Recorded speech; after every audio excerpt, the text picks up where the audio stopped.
Life doesn't ask permission before it happens. The plan changes, a diagnosis comes, the relationship shifts, a job changes, the body changes, our confidence cracks, and suddenly we're not just dealing with what happened, we're dealing with the story we're telling ourselves about what happened. And that's exactly why this conversation matters. Welcome to Imperfect, Better After Broken, the show where we celebrate the cracks, the scars, and the stories that make us stronger. I'm Jeff Servello, an executive coach and leadership consultant and co-host of Imperfect, Better After Broken. And here with me always is my spectacular co-host, Dr. Susan Hendrich, who's a psychologist, coach, leadership expert, and the heart of so many conversations we have here about being human, getting unstuck, and finding our way forward. And today we have an incredible treat for you.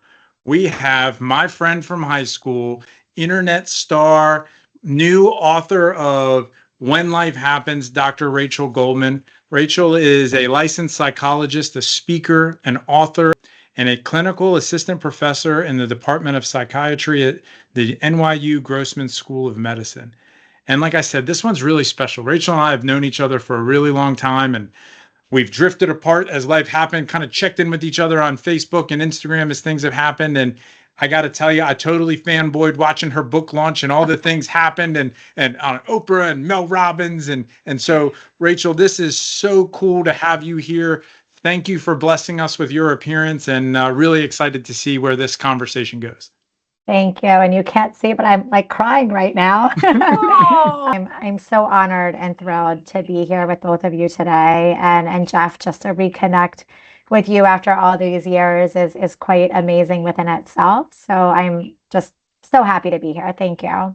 When Jeff called me and said, "Oh my gosh, you won't believe it," and we're talking about this incredible book, and like, I know her, like it felt like Buddy the Elf. You have so much wisdom to bring to the cause that Jeff and I are running, which is When Life Happens. We're talking about being better after broken. So I can't wait for the three of us to get to navigate these moments when life doesn't quite go according to plan. Rachel, the title of your book is so accessible, and it really lands, right? Like When Life Happens. Like we were just talking about that, right? You're a couple blocks away from the building that is all over the news, and there's so many ways you could react to that. Can you tell us a little bit about kind of how you landed at the title and why writing that book now is so important for you? It's funny because it actually goes back to perhaps high school days even. Not really sure, but maybe. So I'm a runner. In high school, I did do cross country. Oftentimes for years, I was training for a race. And one day I wasn't training for a race, but I was still doing my long-ish runs. And a friend said, "What are you training for?" And my response was, "I'm training for life, for when life happens."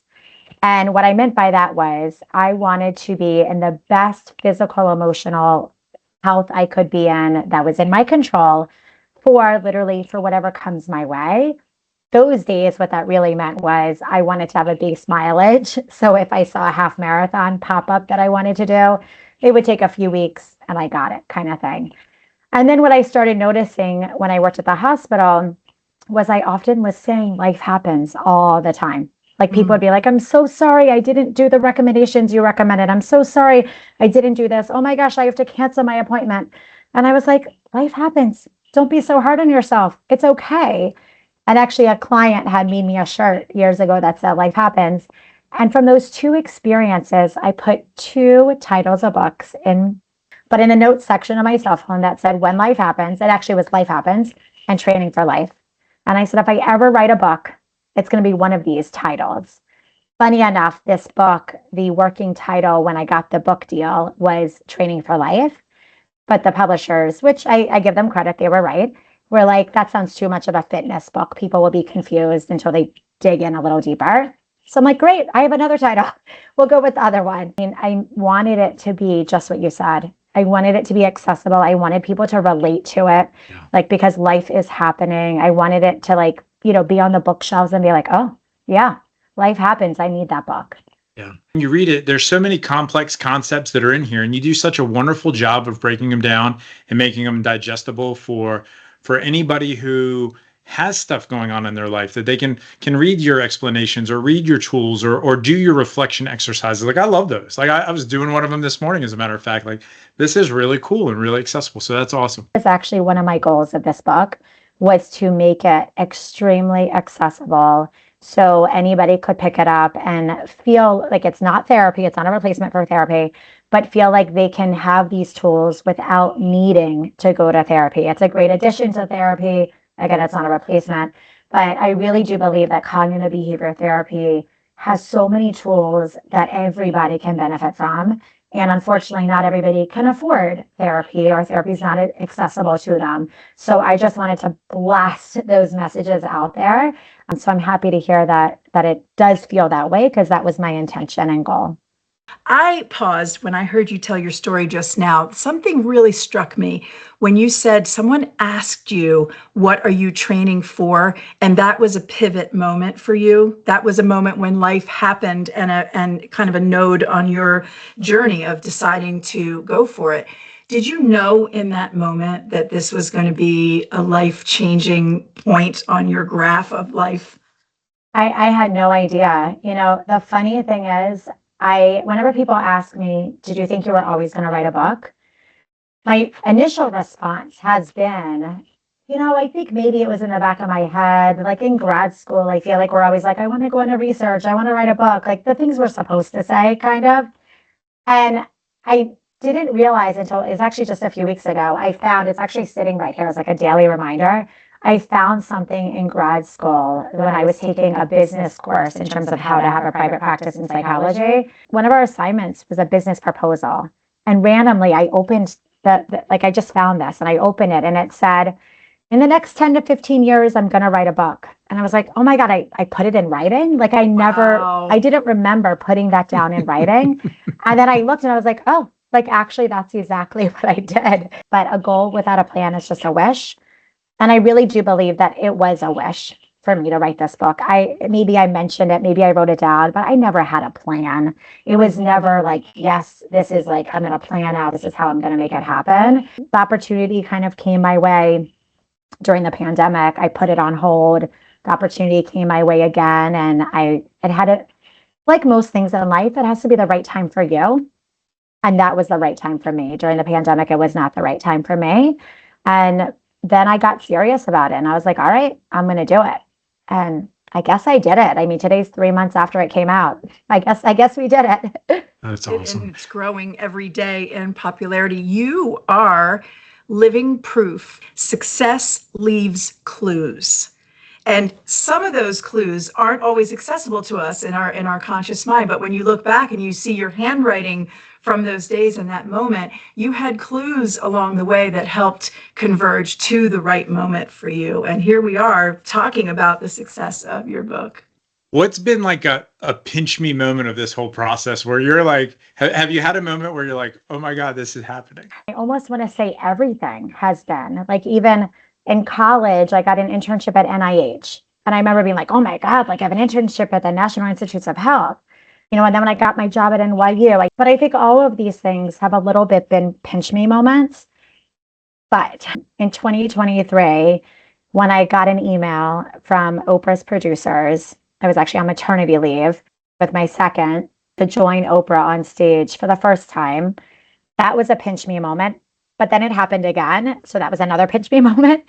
And then, like a few other big moments like that. Obviously, the Mel Robbins Podcast. I feel extremely grateful and fortunate that I've had these incredible opportunities to share my messages on these very large platforms. And it's actually something I talk about in the book, which is imposter syndrome, right? A lot of people are like, do you feel like you belonged up there? Did you have imposter syndrome?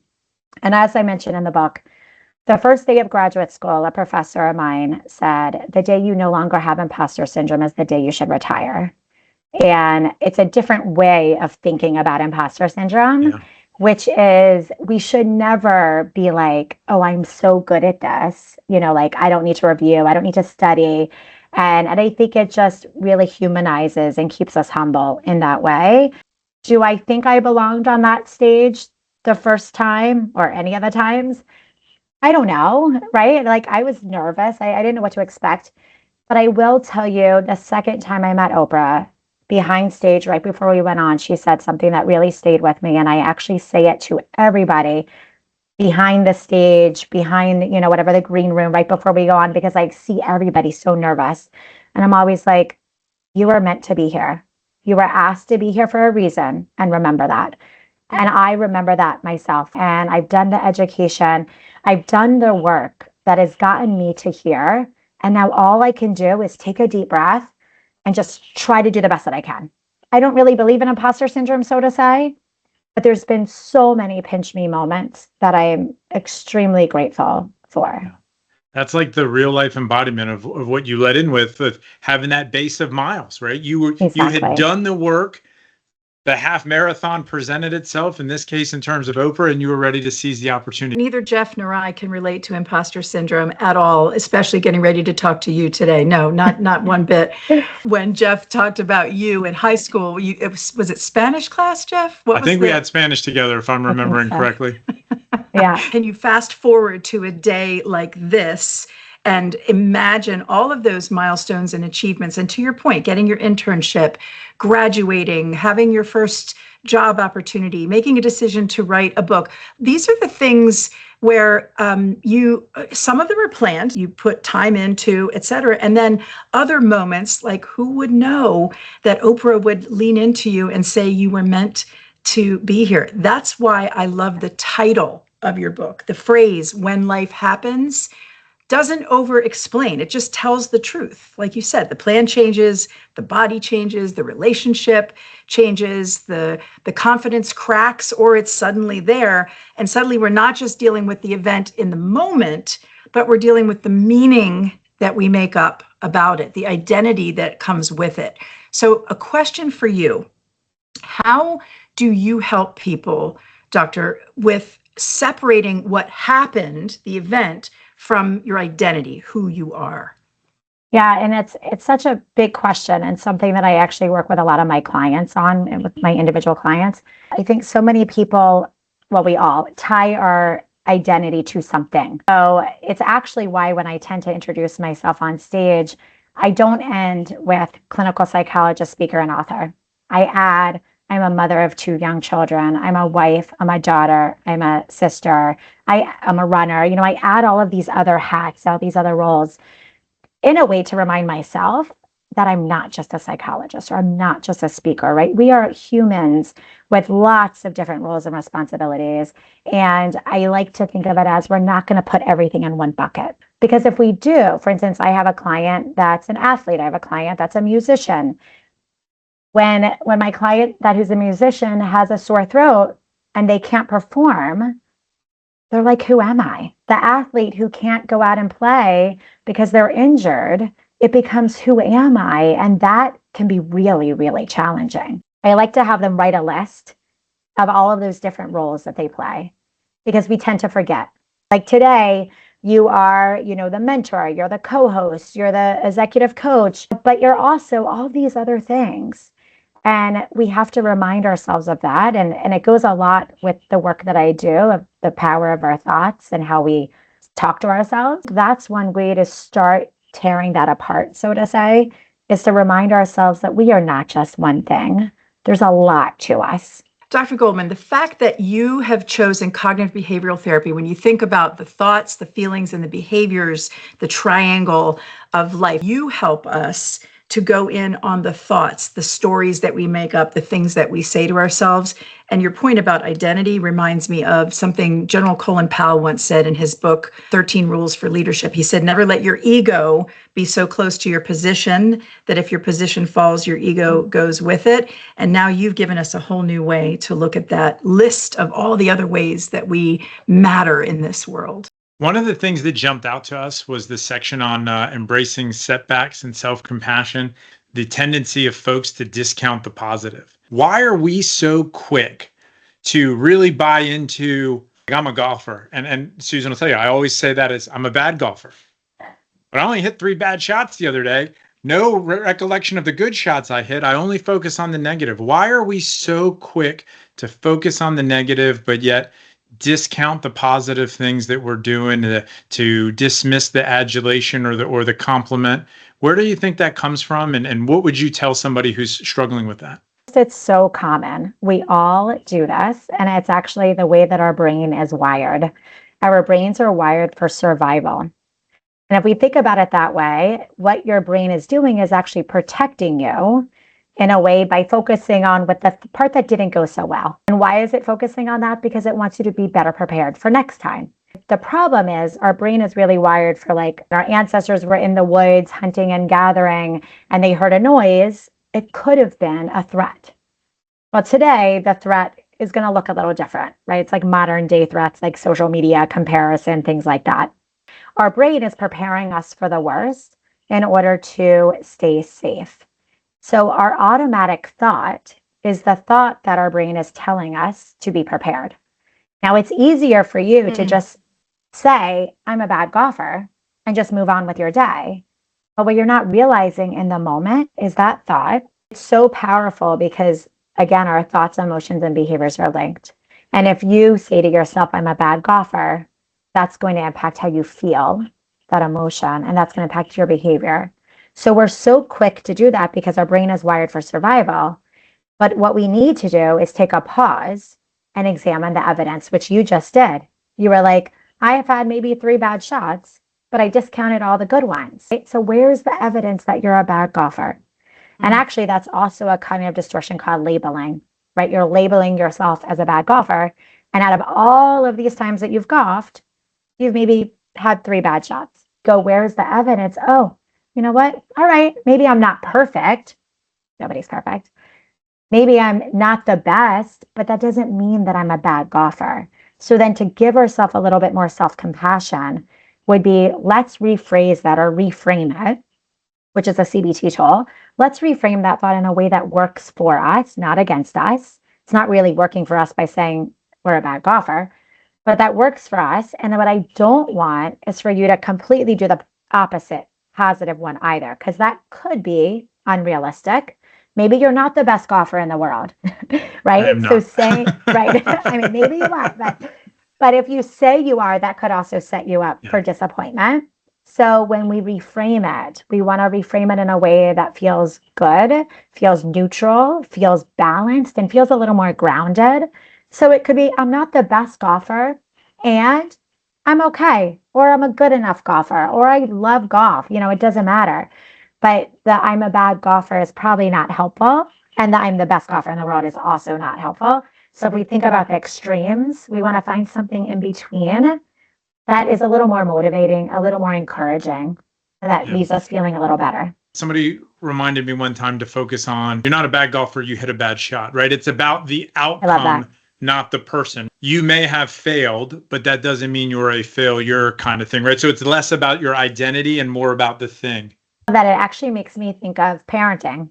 Some parents may be like, oh, I have such a bad kid.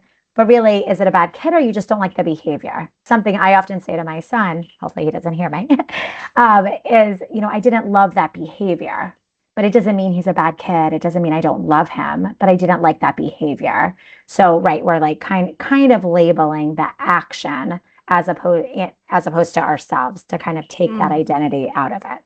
There's a lot of research and talk right now in the field of psychology about cognitive separation, being able to narrate the scene instead of being immersed in you know, the implosion that you have when you're in the scene, being able to step back for a moment. And what the two of you are talking about right now really gives us that opportunity. It's a form of reframing, isn't it? To say, I had a bad shot, not I am a bad golfer, to avoid the shame or the self-identification. When you talked about the balance, we don't want to go too far in either direction. And it reminds me of what Jeff and I do every day when it comes to leadership coaching. We talk about great leadership being a balance between support and challenge and knowing when to activate each. We kind of have to have that same mechanism internally for ourselves, balancing the support versus the accountability or the challenge. It's really all related.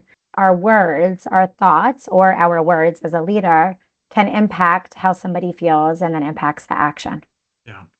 I was in a training scenario one time, or a training seminar, and the person said, there's no such thing as mistakes. There's only unintended outcomes. And I thought about that for a minute. And at first I was really like, what? That's crazy. And then I thought about it. I was like, yeah, of course. If it was a mistake, if you knew the thing you were going to do was going to spill the milk, right? If you knew doing that was going to make a mess, you're either a sociopath, a jerk, or you wouldn't have done that. So then you had an unintended outcome. And really being able to think about things in terms of unintended outcomes. The power of our words, power of language, and how words matter, right? Because for somebody, they could call it a mistake. For somebody else, they could call it an unintended outcome. And again, how does that make you feel? Yeah. It's the same thing as I don't believe in the word failure. I'm like, there is no failure. It's just like, all right, it didn't work out this time. So that word makes us feel a certain way. And then there is a different behavior, a different outcome. Yeah. It's almost like we're seeking shame, Yeah. right? When I made a mistake. Oh, mi culpa, or I failed. Like you're kind of cringing, or people are expecting you to somehow shame yourself. And this almost sounds like this gives you permission to just say, it happened. Life happened. Exactly. I'm going to learn from it. I'm going to pivot.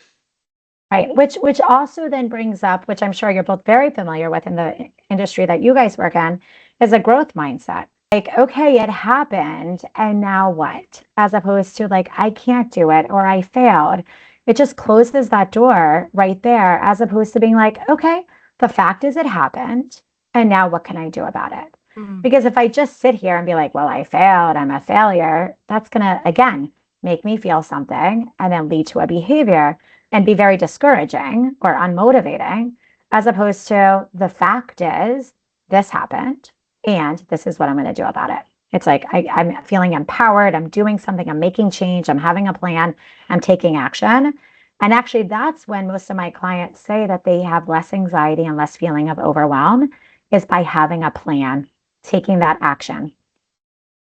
And building failure into that plan, failure at swinging and a miss. Your best baseball players out there get a hit, a third of the time. Having a growth mindset brings me to a guilty pleasure. Jeff, you don't know this about me.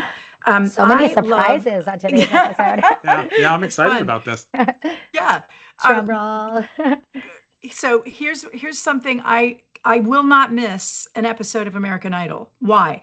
And I almost quit it for a minute because I got so frustrated with people put themselves out there and they really want to launch their music career. And then you have this panel of people that are telling you what's going to happen. But I actually love the psychology of that show, because how many times have we seen advice given, go home and practice your vibrato, or go home and try this. And I think, they're not really saying go home and try this. They don't think that this person has the ability. But it was that season where someone came back after having failed the first time, and they took the advice and they tried it, and then they made it all the way to the top 10 and got to tour. That growth mindset can be so powerful. And who is interesting that doesn't have a story of falling down 7 times, and it's that 8th time, for the Japanese proverb, that you get up, that makes you not only successful, but also relatable and interesting.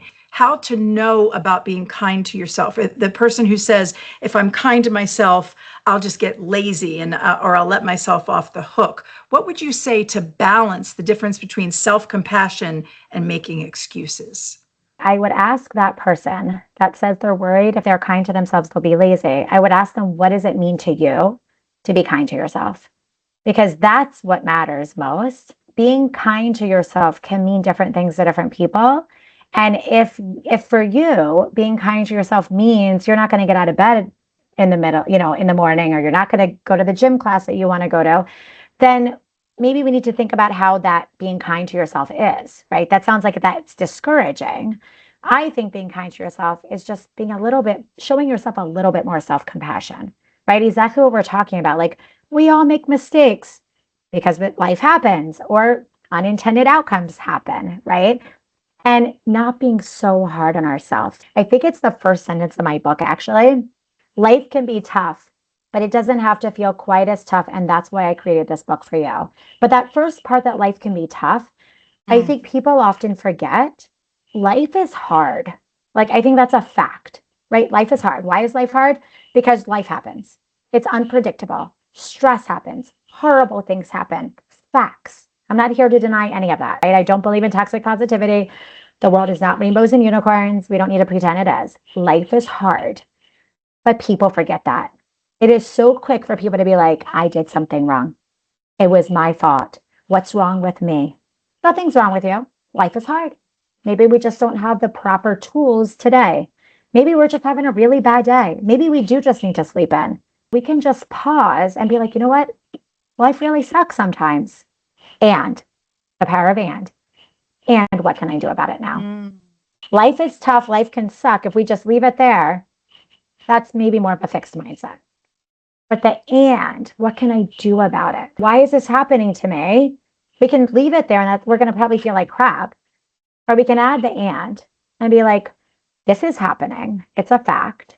And what can I do about it? Let's focus on what's in our control.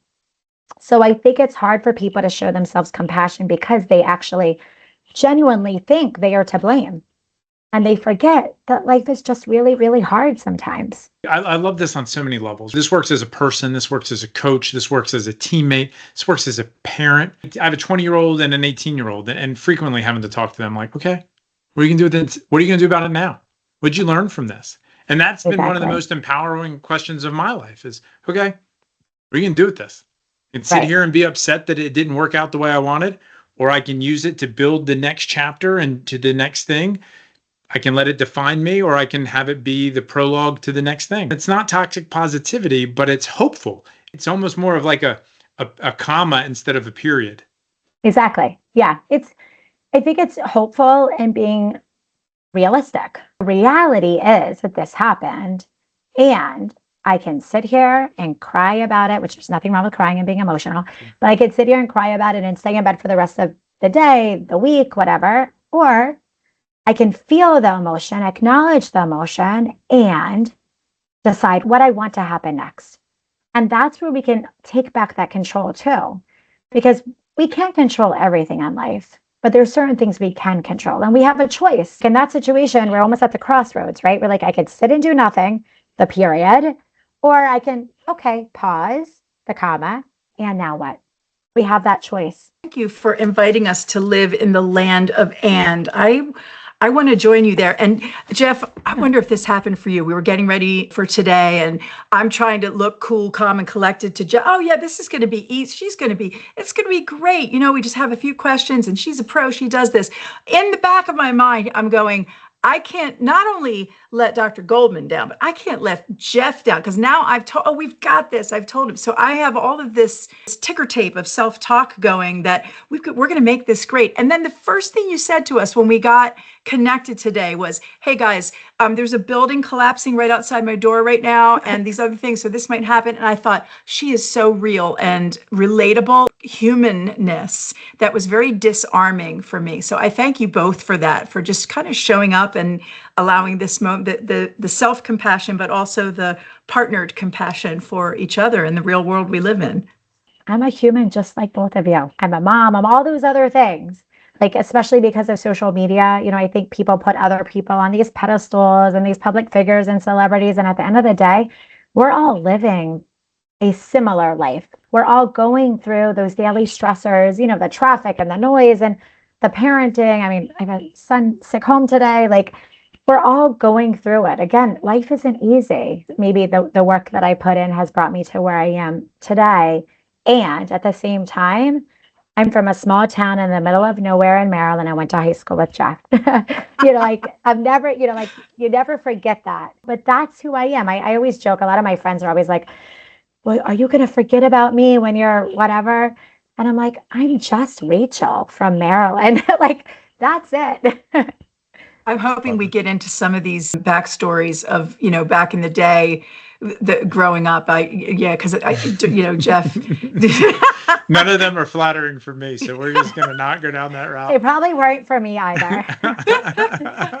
Yeah, Rachel, my favorite part of the whole book is on page 45, the sentence, "Not every situation is the same, and you're also not necessarily the same version of yourself the last time it happened.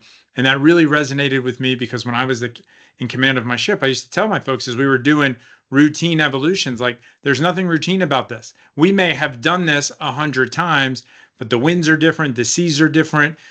There's enough things that are different. Because we've done it 100 times, we're more experienced. So can you talk a little bit about overgeneralization, the power of experience, or the opportunity and inexperience? We are evolving as life is evolving, which is the aspect of we're not who we were last time this happened. You and I are not the same exact people we were in high school. Life has happened. We have evolved. And it's important to remember that. But at the same time, our brain is wired for survival, and our brain likes familiarity. It likes comfort. It likes certainty. So anything new is really scary to our brain because it doesn't know the outcome. This is why we like to jump to worst case scenario, because that's easier to jump to for the survival part of it. Like, okay, if this happens, this is what I'm going to do. But our brain's going to fall back into these old habits and old behaviors because it's what it knows best. So it's just an important reminder that even though we may have been somewhere before, the situation might be different because we're different. The weather is different. All these things are different. So we're showing up with experience for sure. I don't want to minimize that. That's really important to acknowledge. We're showing up with experience, and we have to show it with an open mind that we don't really know what's going to happen. And that's okay. The experience is what can remind us that we got this, right? Okay, we've been here before. We a little bit know what to expect. It's going to be a little bit different, but I have the tools because I've been able to do it before. And then the life happens aspect, that I want people to have the tools as life is happening, before life happens, because what we can do too is from those experiences, we can look back and be like, what worked last time and what didn't work, right? So I often say, it's not what we should have, could have, would have done before, because the past is the past and we can't change it. But we can look back, and I often do this with my clients who are like, well, I should have. I'm like, okay, you didn't. Fact, we're here where we are today. And the next time it happens, what can we do differently? Yeah. We can learn from those experiences. Again, the comma instead of the period. When my son was born, the very first time, so a couple hours after my wife delivered, I knew he needed a diaper. And I remember thinking, am I allowed to touch him? Can I do this? Right? He's in his little bassinet. And then fast forward 2 years, my daughter's born. My wife's asleep and I'm spinning around my finger like she's a basketball. I've got this, right? I know what to do now. Kind of applied the lesson. Well, and what you just described is actually building confidence, which is, I think, a myth that people think that we are just born with a certain level of confidence, and that's that. You just gave a great example of how you built confidence in being a dad, that you're like, oh, I've done it before. I got this. You were just more confident in that situation because you've been in a similar but different situation. Yeah. Absolutely. I'm having a moment in this awesome conversation. I know perfectly well. I have been podcasting and on media for over 10 years. I know to lock up my cats in a room when I'm going to talk to someone, especially when I'm meeting someone for the first time. I know that absolutely inside and out. That didn't happen today. So you got to meet Amelia, and I apologize for that, but I actually love that when life happens, it really happened. The first time versus the millionth time. This morning, Jeff and I both work in a hospital. This morning, I was welcoming the next group of fellows and residents and other, graduate medical education folks into the hospital. And that's a cyclical thing that happens every year. And one of my main questions for each of the rising physicians in that room is, how are you going to stay connected to being present in the moment? Because for you, it might be the 15th patient you're seeing that day, or the 50th time you're performing this surgery. But for that patient and their family, you are the appointment they've been waiting 8 months to have, and you're the one and only chance that they see in this particular moment in time to take good care of their child. So how do you stay present and connected to what's happening around you? So first, I absolutely love that you ask them that, because I often talk to physicians and healthcare professionals, and I just did another podcast this morning actually about this. And I said, I wish more healthcare professionals could pause, which unfortunately they're just not given enough time these days, but to really see the person in front of them as a unique individual that just walked in their door, and with curiosity instead of assuming and judgment, because what you just said is so important. And everybody that walks in the door is a unique individual. I intentionally use the tools that are in my book. Whenever people ask me, how did you get through that phase of life, the season of the book launch and all of that? And I'm like, if I didn't use the tools that I talk about all the time, I would have crashed and burned. Absolutely. I would have been burnt out. But throughout every day, I create moments for myself. Like there's a part in the book about that. And I literally do that in between clients, in between podcast recordings, TV segments. I literally intentionally take breaths. It could be walking to the bathroom, filling my water, whatever it is. I'm taking these moments for myself. And I focus on my health behaviors, and the things I talk about in the book, I literally live by. And, I remember during book launch, the first thing that could have easily gone was my running. Easily. I could have been like, I don't have time for a run today. At the time, I didn't realize, but the smartest thing I did without knowing it, again, life giving us clues, right? A year ago, I signed up for a half marathon, and I had a little bit of a tight hamstring to the point that I thought it was dangerous to run the half marathon, like just not safe for myself. So I deferred it for the following year. At the time, I was like, oh my God, my book is going to be launching. Is this smart? Like I'm going to be running a half marathon 2 weeks before my book comes out. I thought it was the stupidest thing. Looking back, it's the best thing that ever happened to me because it made sure that I got out and did my runs. I could have easily been like, nope, don't have time for the run today. But my running, to me, my phone is with me, but it's away. I do not take it out. My phone is away. I am literally, it's me, my running partner, my sneakers, and the pavement. And it is my me time where I can separate, I process things, I think, I sometimes just escape, so to say. So being intentional about these things, maybe the hour run, maybe I only had time for 20 minutes, that's okay. But the idea of doing them, sticking to somewhat of the routine, like you said, Jeff, like it's routine, but there's no routine, right? Sticking to those basics, those foundations is what helps me stay present and be able to deal with literally whatever walks in my door. If that's a client, having a bad day, if it's my son being sick, whatever it is. And it's so important that we do that. And in the book, I talk about the stress ladder. If we don't do it, the stress just keeps adding up. And then the one thing that happens, which was probably nothing, gets completely blown out of proportion. So it's those little moments that you create for yourself that I think help me stay grounded and present. And I've seen it work with my clients as well. Many leaders, the very first thing to fall off their calendar is their me time, their stuff that they invest in themselves. And one of the images I've started to, and I've presented it on the podcast, and I've shared it with my clients, is the idea of an antenna with guy wires. For me personally, I have a mental component, right? Reading, playing my guitar, doing something like that. A moral component, doing my rosary, praying, going to church, and then a physical component, whether it's playing golf or something. But those things kind of help me to handle the natural sway, but keep me balanced. And we are so quick to abandon those practices because, I'm so busy. Okay, fine. Maybe there's a day where I only get 20 minutes. Fine, something. But if you don't fill your own cup, how could you possibly pour into anybody else? And so I really, really am thankful that you pointed that out to the listeners, that is a key component to maintaining a balanced and level head. These days, because social media, we see all these things, what everybody's doing. I think everybody thinks we have to buy all these products. We have to do all these things to be bettering our health. And really, I hate to break it to people, but the companies will hate me. But it's all about the basics. It's literally going back to the most basics. It's like, are you getting enough sleep? Are you getting movement? Are you social and connecting with people? Are you staying hydrated? Are you getting your nutrients? The most basic things is what we need all the time, but even more so, more intentionally during those when life happens moments. How cool is the full circle moment you had, Rachel, that one of the ideas that made you decide to write a book was about what are you training for when life happens. And then as you're getting ready to launch your book, you are training for life happening in that moment. And you had an and moment where you realize, was it convenient for you to have these two things at the same time? Absolutely not. But it actually was synergistic, and one helped to potentiate or make better the other by having both present at the same time.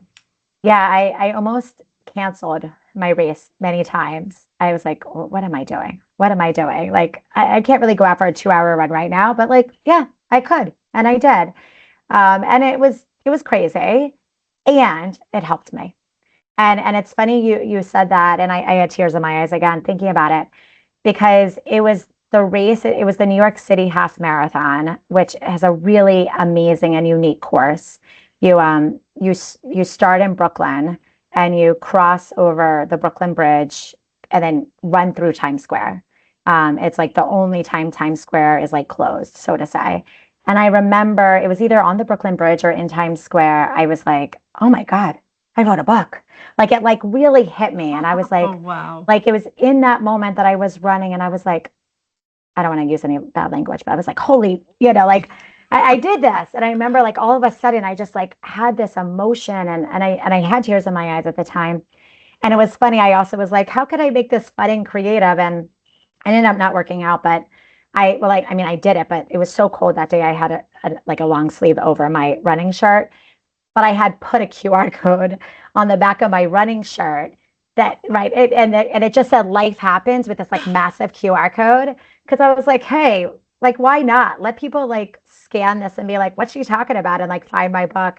But it was covered the whole time with my like zippy. It's a really cool experience, to be honest. All those other things I've done are also quite amazing and cool. But for me, really associating with running in so many ways. I use running as analogies. It's in my book with analogies. Like it really is. I don't like to say it's my therapy, but it's definitely a tool in my toolbox. And to be able to run New York City half marathon like 2 weeks before book launch, it just was really, like you said, it was really truly a full circle moment. And I remember being like, I didn't feel like I had to do it, because also a friend ran the virtual half the week before, and to keep her company, I was like, I'll run it with you. So I did like a slower half marathon the weekend before, and was like, check, I don't need to run a half marathon now. Like I just did it. I'm like, no, I'm doing this one for different reasons. Everything serves a purpose. Can you know in the moment what that purpose is? Sometimes it ends up being a completely different purpose. You put the QR code on the back of your shirt. It didn't show in that moment, but it was a form of you building up that confidence and that story that you're telling yourself, which is, I can do this. I am successful. I wrote a freaking book. If the Dos Equis guy had a sister, it would be Susan. Like every time I talk to her, which is a lot, I learned something new. It's incredible. I love it. And you know what? And that I think is part of the life happens and the growth mindset, right? It's like being open to these opportunities and going back to the purpose part, it's the same as I say, every relationship serves a purpose. Maybe at the time you didn't know, or maybe it served a purpose at a time and maybe you outgrew that relationship. Maybe it's no longer serving that purpose. Me running that half marathon, actually funny story, Jeff, because the person I was supposed to run it with, I'll tell you later. We went to high school with her. But we were supposed to run the half marathon together a year ago, and she couldn't run it. And then I also had this like hamstring thing, and I was like, all right, I wasn't going to tell her, because if she was going to come to New York to run with me, I would just run it. But then I was like, you know what? I'm not going to run it either. So we both deferred. And that's when I was like, I really shouldn't. I hate the word should. But I was like, I really shouldn't be deferring for next year. Like, it's going to be such a crazy time in my life. At the time, I was thinking it was going to be an inconvenience. It actually became something I needed. So many days I'd be like, I'm not going to go running. And I'm like, oh no, I have a half marathon. I need to train. Like I can't get injured. Like I remember one thing I'm very adamant about as I've gotten older, if I'm going to run, I'm going to make sure I can cross the finish line healthy enough that I can walk. And that's why I deferred the year before. Like I remember seeing a physical therapist and they were like, sure, you could do it, but like, you're probably going to get really injured. I'm like, not worth it. It was serving a purpose that I was like, you know what? I need to train. If I'm going to do this and show up, I need to be, no matter how, like speed doesn't matter to me, but I need to be able to finish it. So it was serving a purpose that at the time that I deferred, I had no idea was going to really help me through this book launch time. Rachel, for our listener who's following along, maybe they're driving to work as they're listening, or they're working out or folding laundry, what's the one big takeaway you want to leave them with? If nothing else, this is like my draw 4 card, boom, there it is. It's hard because I have a few. Be mindful of your self-talk because you are listening. So, those words matter. And the other one is to focus on what's in your control, because life is going to happen. And so much is out of our control, but we can always go back to focus on what is in our control. And that's going to empower us, and that's going to help us keep going. Can we try a new segment that we haven't done before on you? Sure. One of the things Susan and I are very big on is music. And I love to take people who are busy and be like, how long is your favorite song? And they're like 2 minutes and 43 seconds. I'm like, great. You can't find 2 minutes and 43 seconds in your day to listen to your hype song. So 2 questions for you. Number 1, what is your hype song? And number 2, who do you recommend that maybe we should have on as our next guest? Oh, that's good questions. So I don't know if you remember, Jeff, but I danced growing up. So music has always been a part of my life. But in terms of at that point, dancing in a different way, but either listening to music when I'm running, or we have nightly dance parties in my house. But my hype songs tend to be something from Bon Jovi, Journey, Madonna, kind of old school. A person after my heart. This is my world. It's so funny because my 7-year-old now loves rock music, and he's like, "Mommy, let's play a Bon Jovi song." And his teachers at the end of the year were like, "He has really good taste in music." And I was like, "Yeah, because it's our taste in music." Lots of dancing going on. Just throw somebody's name out we can put on the spot, and then we can be like, Rachel said you had to come. Yeah. I mean, Mel Robbins is right there, but right. That would be crazy. Hey, Mel. Right. Dr. Rachel said. No, but actually the one I'm thinking of, I think is, I was going to say it's right next door. So Dr. Sylvia, a fellow Wiley Josie Bass author, so we use the same publishing company. Her book is called Lonely AF. She's also a psychologist, and she's fabulous. When she launched her book, she had a book party here in New York City, and I moderated her fireside chat for her. She also has just a lot of great wisdom to share, and she has a personal story that goes in with her area of expertise of why she wrote her book. So I think that could be a great addition as well. But I have so many others. Appreciate you letting us put you on the spot, and what great taste in music. My favorite part of your book, and the thing that I'm going to take, is actually related to something we 3 did today, and that is the power of the pause.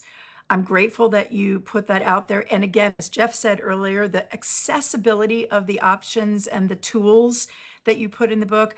I was hoping that we would hear today that you live into those tools and that you actually use them. What is the next great thing that you want to make happen in your life?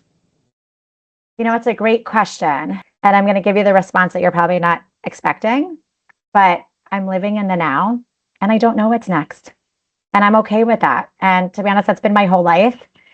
One of my best friends recently, when the book came out, said to me, I finally understand what you mean by we'll see.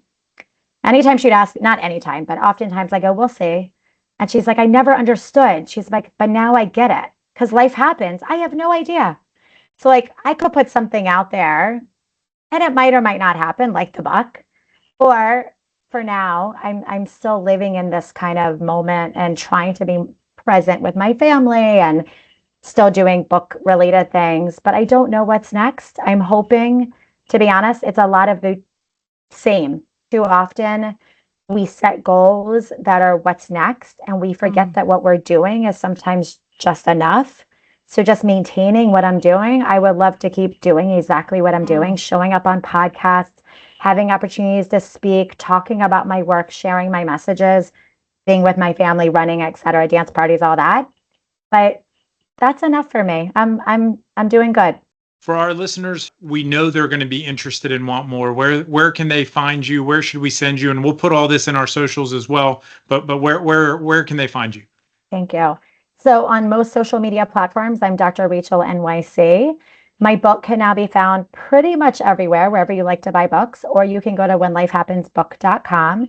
And then I just always like to remind everybody, podcasts, my book, social media is not therapy, but I do love hearing from people and connecting. So send me the DM, say hi. If I can point you in the right direction, provide a resource or a recommendation, I'm happy to. Awesome. Rachel, thank you so much. We're a long way from St. Mary's County, but this is, awesome. Absolutely awesome. So proud of you. Love to see you succeeding and living into your dream. And thank you for sharing your time with us today. And we look forward to staying in touch with you. Sounds good. Thank you so much. Thank Awesome. you, Dr. Rachel. It was a real pleasure to meet you. You're very inspiring.